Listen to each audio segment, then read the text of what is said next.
Welcome back to the channel where we review anything and everything. And today we're getting into another book review. This is Jack and the Beanstalk from the Readyland series, which is a smart speaker interactive book. I'm not going to say the name right now. You guys already know what happens when the name is said. So I have previously reviewed on the channel it's actually at the back of this book. I want to make sure I have the name of it right. So let me just get into that name real quick. The Owl and the Dragon book. And this was the first book that I purchased. And as far as this type, the Readyland type, and they're actually really fun books because they're interactive. They're really good for kids. I think they're good for kids of all ages. If you have a kid who doesn't know how to read yet, it will read the story to them and then allow them to make choices where they select certain things in the pictures.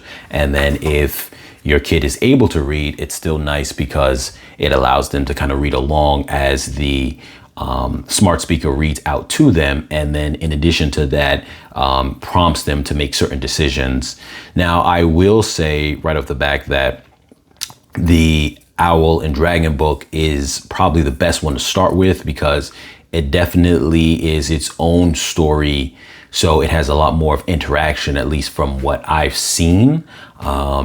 But I haven't gone through this entire book. I had my kids go through some of it while I was doing a few things. So I heard them and heard what was going on, but I didn't go through it page by page. I haven't had a chance to do that with them yet at the moment. And because they already got used to it from the previous book where I did go through it page by page with them, I kind of let them do their own thing and really didn't have a chance to sit down through every aspect of the book. But I will say that just by going through the pages of this book, it looks like there's less of options and choices and more of storytelling and just going through it. But I will kind of preview a couple of the pages on here now, going through the whole system and show you how it's set up. So that way, if this is your first time coming to this, then you will be able to, you know, just get a feel of it and interact with it and kind of see how it goes. Well, not interact with it, but you get what I'm saying, see firsthand how it is while we're live just doing the video.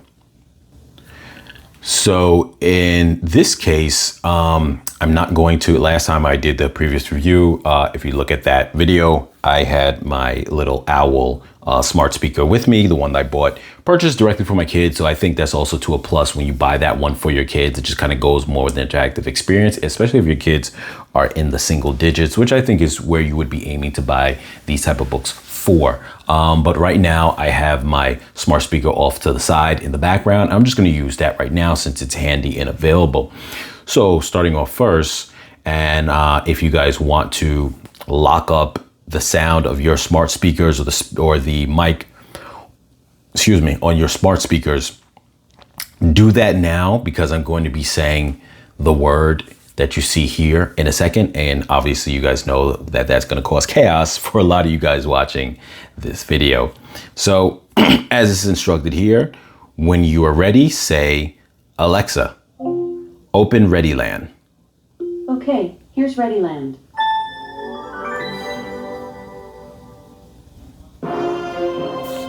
Welcome to Readyland, the first ever books you can talk to, and they talk back. From the world of Discover Dinosaurs. So one thing I want to tell you right off the bat is this voice sounds more grown up than the kids one. That sounds like a little, like funny character made for kids. To use Readyland, you need to have a Readyland book or the Amazon Holiday Kids gift book. Do you have one? Yes. Are you reading the Amazon Kids gift book or a Readyland book? Readyland book. What is the name of your Readyland book? Jack and the Beanstalk. That story is so exciting. Open up your book to the first page of the story. You'll see a picture of Jack and his mother with their farm animals. When you see it, say, I'm ready.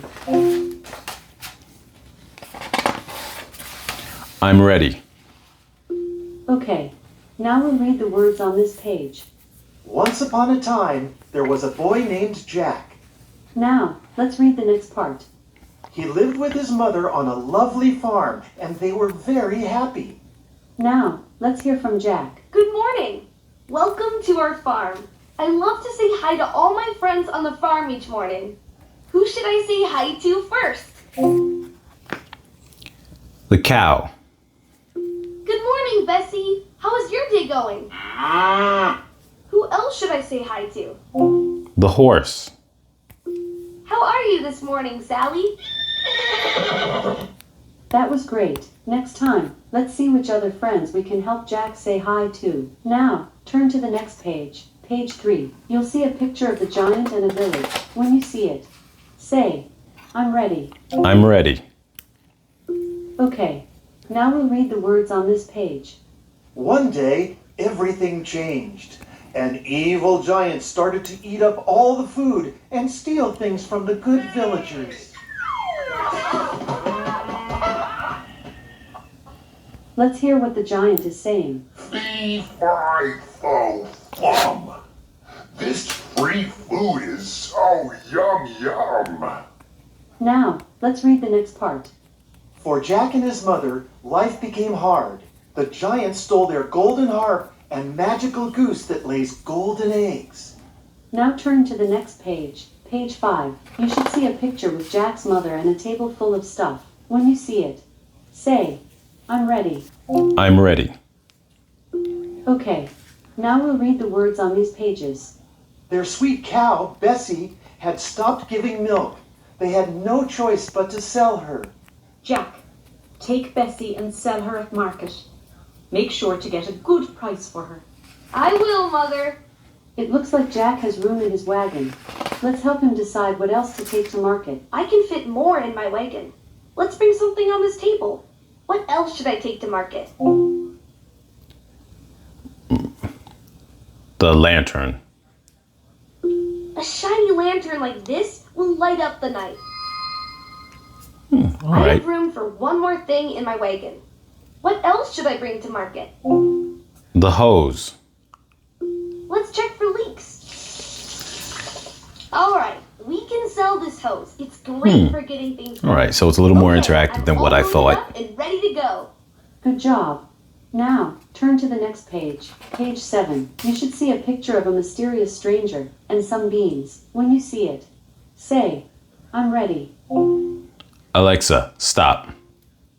Okay, come back tomorrow for a special reward. Goodbye.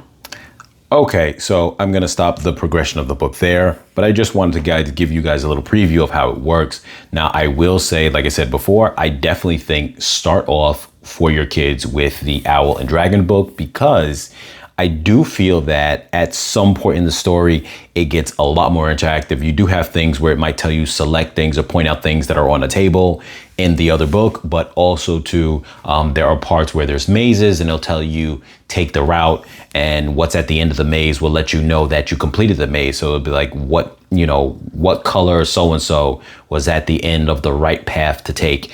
And then you would say that, and that's how you know you made it through the maze. So things like that. Now, I didn't know, like I said, I didn't preview this book in advance, but this was a nice page where you got to select certain things, going into town. Obviously, it may not necessarily remember those things. That's just not how it works. But at the same time, too, it does give a level of interaction with, the kids and whatnot when they're doing the book. So it gives them a sense to be able to select things and whatnot. This is probably also a page where you'd be able to do such similar things where you have to select things. So that part is interesting. This one definitely is a more kind of traditional story that we know of. So that in itself is nice. This looks like it would be a very interactive page as well. So maybe there's a lot more interaction in it than what I thought before. So I'm not trying to say one book better than the other, but I definitely think it's good to start with that book. And then I think this is a great secondary book in any of these books, because the fact of the matter is I don't think they make a lot of them. So if you are able to kind of fully, deck out your collection of these books, it gives more value to the Amazon ecosystem, obviously, because if you already are one of those people who already have, a Echo, whether it's the regular one or the kids version. And whether you have, say, Amazon Prime, you have all these other kind of things, it's good for you to be able to then, just add to that ecosystem by things that utilize these devices. Also keep in mind too, that if you don't have a Echo device, but you have a Fire tablet, the Fire tablet is able to equip the smart speaker functions on it, even touchless, what's the word I'm looking for? Hands-free on your tablet to be able to do that. So you can press an option in the menu and then have it be hands-free. So that way you can notify it, say, hey, to your Echo, obviously I'm purposely avoiding that word, but hey, to your smart speaker, hey, to your Echo, and then you tell it to start Readyland, and it will. So you have that option. And even if you have a Fire Stick, know that you can do the same. You should be able to do the same, though the only difference is that with a Fire Stick, you are gonna probably have to always press the remote button to activate that feature every time you want to talk to it. So it probably won't feel as seamless and obviously won't be as kid friendly. But for the kids, you can do this with your Echo or your Fire tablet. And with that being said, you see a couple of these other book options: The Three Little Pigs, A Trip to the Park, Rosie and Ricky, which obviously this one over here is the same play date, and that one is both the same type of characters. Obviously Three Little Pigs is a traditional story, so I may end up getting that one next time. My kids are going to be able to go through this book a few times and still enjoy it. They're able to go through these books several times and get a lot of value out of them because things change in it as you go through it more and more. So yes, I definitely think it's worth the purchase. These, I'm gonna put a link in the description down below, of course, as always, for Amazon to purchase this book. And these will run you on average somewhere about like $12 to like $15. Like I said, I think they're very much worth it because they're interactive books. So they're not just simply like a regular book and you read it and you're, okay, that's it. It's an interactive book. And I really think that my kids love it. I really think that it really is just a very unique experience that you're not really going to get from just any other kind of, obviously any other kind of book or any kind of other interactive experience, because it's going hand in hand with a technology that is within your home, easy to activate, easy for your kids to activate. My kids love activating Ziggy, that's the call word for the owl, and I put that one inside the room or take it into any other room and they get to play around with it. You've already seen it in the other video. If you go back to that video for the other Readyland book, I had that on the table with it to use it to interact with in that situation. So I definitely recommend it, you guys. And put your comments down below if you've had these books, if you've tried them out. What are your thoughts? Whatever the case is, any kind of positive things that you could say or other critiques that you might have that you want to let other viewers know just in case. But as always, you guys, like, share, comment, subscribe, and I'll catch you guys in the next video.